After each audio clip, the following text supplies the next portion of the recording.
Hi, welcome to All About Fun and Games. This is Jenny. Stay tuned for part 2 of my top 30 solo games of 2023.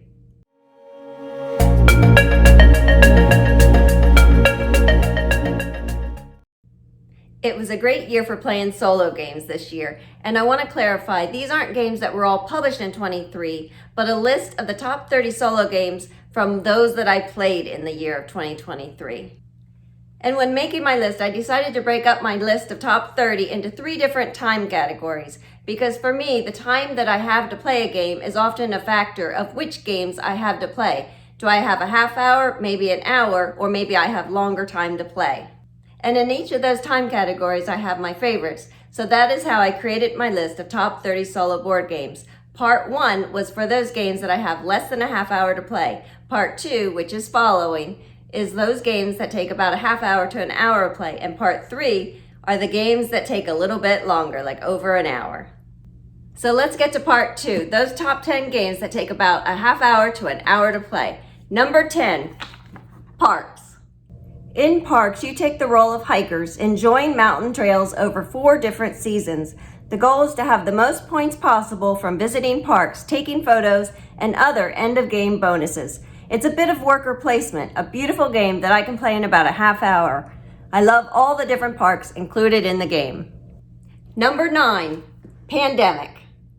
Since Pandemic is a co-op game, I play it solo by simply overseeing 2 players. In the game, you are racing against time to end the spread of deadly viruses. On the board, your disease-fighting team travels to different cities and attempts to treat and eradicate 4 different infections that have appeared on the board. You must find a cure for all 4 different diseases before there are too many outbreaks, of which case they will overtake the world and you lose. Can you do it? Number 8, Creature Comforts. In Creature Comforts, you need to prepare your den for the cold winter ahead. In the seasons leading up to the winter, you collect resources and other improvements that you can use to gather items you want to have inside your den. The roll of dice and where you place them will determine how well you plan for the snowy winter. Will your den be cozy or bare? Number 7, Honey Buzz.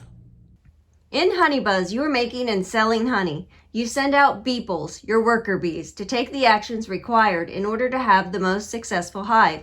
You are trying to score the most points by placing tiles into your hive to complete honeycombs, which in turn will give you the actions to collect nectar, create honey, sell honey, and more. Lots happening and lots of fun. Number 6, Wingspan. As the name suggests, Wingspan features birds. There are 170 bird cards in the base game with expansions available, but each bird has certain habitats and qualities. What, where, and how you choose to collect these birds in connection to rolls of special dice determines your end score. Lots of strategic options and choices. Each game is different, and playing with the Atoma is very smooth and simple. Number 5, Earth. Earth is a hand management, tile laying, fun engine building game. It's been compared to Ark Nova a bit, in that once you learn how to play with its massive deck of cards, it is very smooth with lots of strategic possibilities. It's puzzly with loads of different cards, symbols, and choices you have to make. But all that makes it a different challenge each game. Truly a great game to play solo. Number 4, Tiny Towns. In Tiny Towns, you're trying to build a town that creates the most points. Your town is a 4x4 grid, and each type of building requires certain resources to play. As you collect and place resources on your card, you must match the shape needed to build that structure to gain points. In the solo game, you're graded upon a chart for how well you did. Wonderful fun. Number 3, the Castles of Burgundy.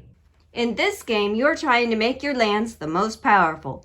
The game offers lots of different options for strategic gameplay. Each game is unique, and I play it again and again. It is an excellent, relatively short game to play solo, less than an hour. If you can fill your board within the 25 rounds, you win. Quite the challenge, but hugely satisfying if you are able to achieve the goal. Number 2, the Lost Ruins of Arnac. Lost Ruins of Arnac is a combination of deck building and worker placement. You will lead expeditions to explore the island, find artifacts, do research, and more. What will you discover? I love the solo mode of this game as it works very well. The Atoma basically acts as another player, taking cards and exploring locations you may have wanted. And number 1, Viticulture.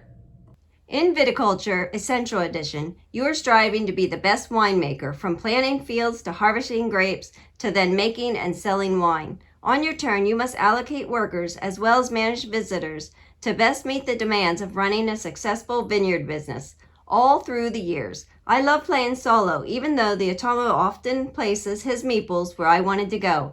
But flexibility and adjustments of plans are part of life, and victory can be achieved. Great game, one I love to pull out when I have almost an hour to play.